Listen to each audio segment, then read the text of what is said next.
बुजुर्ग हमारे जिंदगी के एक हिस्सा हैं और ये सच्चाई है। ऐसा नहीं है कि एक लौट बुजुर्ग निकल गए, अब दूसरे लौट बुजुर्ग कोई होगा नहीं। हम सब जो पैदा हुए हैं वो एक रूप में बुजुर्ग होंगे और हम सबको इसकी चिंता करनी चाहिए, क्योंकि अगर बुजुर्ग की हैसियत अभी जो हम देख रहे हैं अपने घर में या समाज में, तो उसी हैसियत और समाज में अब हम भी प्रवेश करने वाले हैं। ये सोच करके हमें अपनी जिंदगी को आगे जीना चाहिए और इस मुद्दे पे सोचना चाहिए। तो मैं बस यही कहना चाहूंगी कि कोई भी जैसे सरकार जो स्कीम थी भी हमारे पास, उसमें वो नेग्लेक्ट कर रही है। चाहे वो रेलवे का मुद्दा हो, चाहे पेंशन का मुद्दा हो, तो जो हमारे आत्मसम्मान जीने के तरीके थे उसमें भी सरकार नेग्लेक्ट कर रही है। लेकिन जहाँ पे हम विश्व गुरु का दावा कर रहे हैं कि हम विश्व गुरु हैं देश में, अपने को चाहे ये सरकार दावा करे, और हम ये पूरे देश और हर सरकार की बात कर रहे हैं, सिर्फ इस एक सरकार की बात नहीं कर रहे, क्योंकि अभी लगातार हम उत्तर प्रदेश में हत्या का केस बुजुर्ग के आ रहा है कि वो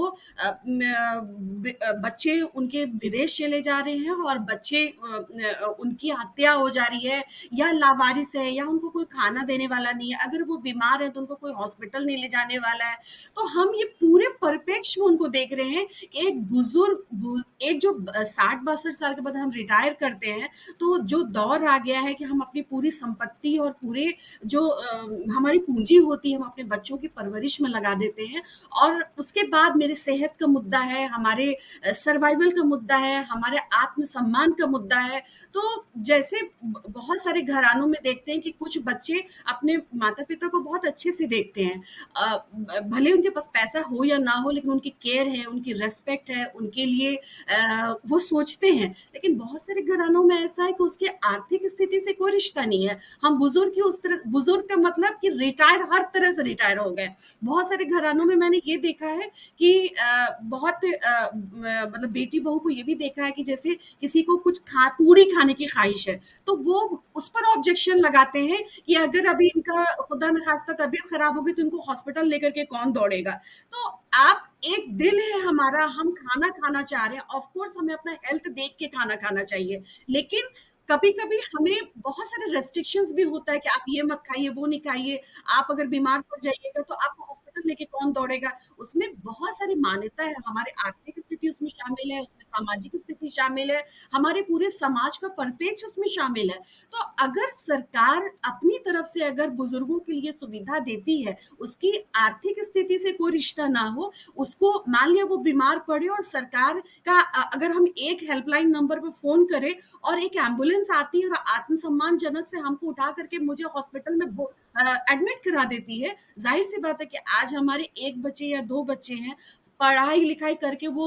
रोजी रोटी के लिए बाहर चले जाते हैं, अगर वो पैसा खर्च करने को भी तैयार है तो उनके माता पिता को कोई देखने वाला नहीं है। लेकिन अगर उसको दया के रूप में स्कीम्स ना हो, सोशल सिक्योरिटीज उसकी दया के रूप में ना हो कि बेचारे बूढ़े हैं, इनके बाल बच्चे नहीं देखने वाले हैं, तो इनको सरकार का जो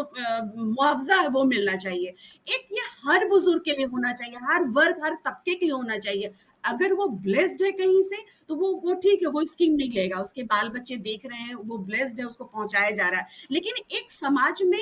सोशल सिक्योरिटीज का मतलब ये नहीं होना चाहिए कि दयावान, जो जैसे अभी मंजू जी भी बता रही थी कि जो हमारा शेल्टर होम्स है, तो उसमें कभी किसी के बच्चे का बर्थडे हुआ तो मार इतने नाश्ते पानी खाने का इंतजाम हो गया, लेकिन महीने के बाकी 20 दिन 25 दिन वो बुजुर्ग क्या खा रहे हैं उनका कोई ये नहीं है। किसी के माँ की मौत हुई तो वो वहां अपनी उसका मुआवजा दे करके हम वहां पे कुछ कर दिए, लेकिन जो एक डेली रूटीन में जो उनकी इज्जत होनी चाहिए, जो रोज की उनकी जरूरत का ख्याल रखना चाहिए, जो रोजमर्रा जिंदगी के आत्मसम्मान रूप से उनको देना चाहिए, उसकी कमी हमारे देश में है। और कोई भी देश अगर बच्चे की, जेंडर की, महिलाओं की, बुजुर्ग की अगर इज्जत, सोशल सिक्योरिटीज दया के रूप में उसको मिलती है, तो वो मेरे ख्याल से बेकार है। कोई भी अगर आत्मसम्मानजनक तरीके से हमको नहीं मिलती है तो वो भिखारी का रूप हुआ कि भाई ये मजबूर है, इनको इतना सा दे दो। तो हमारे पॉलिसी में शामिल होनी चाहिए कि हेल्थ इंश्योरेंस, चाहे हमारे पेंशन का हो, चाहे हम सफर कर रहे हैं तो हमें